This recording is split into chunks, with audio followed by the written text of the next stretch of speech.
આ તમારા પૂજ્ય પિતાશ્રીનો જન્મદિવસ આવે છે તો આપણે આમંત્રણ ક્યારે બનાવવાનું છે ને આપણે બધાને બોલાવવા જ પડશે સોસાયટી વાળાને, કારણ કે હાલતે ને ચાલતે આપણે બધાના ઘરે છે ને ખાઈ આવીએ છીએ. અને તારા પપ્પાનો 50મો જન્મદિવસ છે ને તો મેં તો માસીને કહી જ દીધું છે એડવાન્સમાં. મેં કીધું 2-3 અઠવાડિયા છે ને વહેલા તો આવી જ જાજે. અને ફોઈને હા ઈ આપણે 50 જણાના નામ લખ્યા છે ને, જો કોઈ એમાંથી ગુલ્લી મારી ને તો હું તારા પ્રિય ફઈને છે ને સામેથી ફોન કરી દઈશ. ફઈને ફોન નથી કર્યો? મમ્મી પેલા મિશ્રિત કાકીને તો બોલાવવા જ પડશે ને, એ તો તારી જૂની પાડોશી છે ને.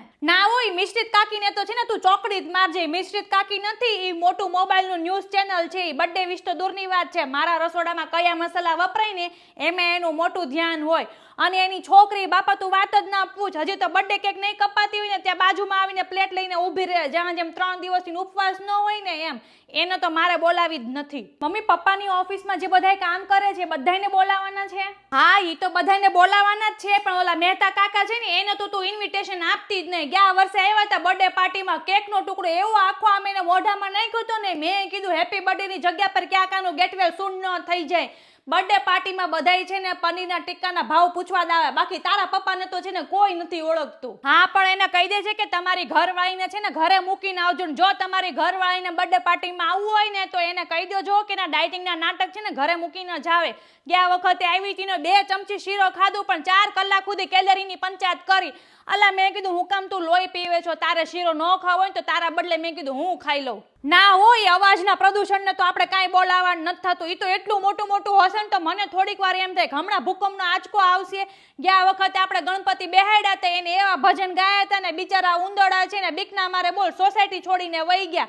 અને ઈ બર્થડે પાર્ટીમાં આવશે ને તો તારા પપ્પાનો બર્થડે તો દૂરની વાત છે પણ એનો રેડિયો ચાલુ થઈ જાહે. એને એમ કહી દેજે કે અમે લોકો બારગામ છીએ. મમ્મી કેક તો આપણે છે ને 3 ટાયર વાળી જ કરાવીશું. તારા પપ્પાનું પેટ જોયું, 3 ટાયર કરતાંય વધારે એને છે. એને 3 ટાયર નહીં, એને તો 6-7 ટાયરની કેક જોઈએ.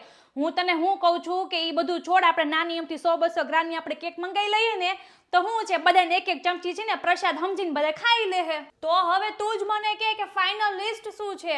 લિસ્ટ એ જ છે કે જે લોકો ગિફ્ટ સારી લાવે ને એને આપણે ડબલ આઈસ્ક્રીમ આપવાનું, જે લોકો ગિફ્ટ વગર ના આવે ને એને આપણે એમ કહી દેવાનું કે ફ્રીજ બગડી ગયું છે.